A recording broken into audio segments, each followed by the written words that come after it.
John, congratulations on season 6. Thank you. This is your baby, your son, right? I've got to be careful with that because I do have 2 actual sons, so I can't really call this a son so much as a kind of high-maintenance daughter.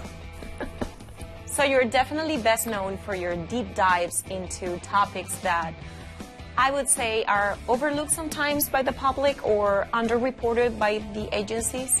However, you manage to do a great lineup. How do you choose what stories to cover? It's normally anything that intrigues us, whether that's feeling like we want to understand more about cryptocurrencies, to wanting to understand more about what is happening in the run-up to the Brazilian election. Normally, the stuff that's most tantalizing is the stuff that at the early point you actually don't know enough about, and so then the kind of joy is learning. It is insane that Trump, this guy, thought he would end the laughter.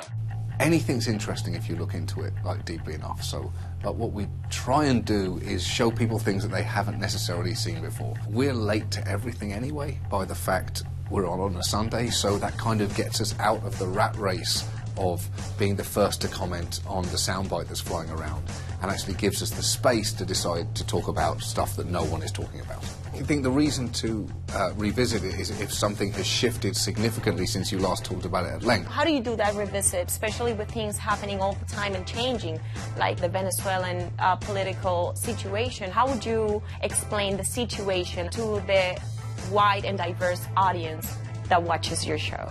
We were trying to give people a primer on the Venezuelan election as it was being portrayed, and also to give people a kind of entry-level background of here is how Venezuela got to this point, here is how Maduro came to power.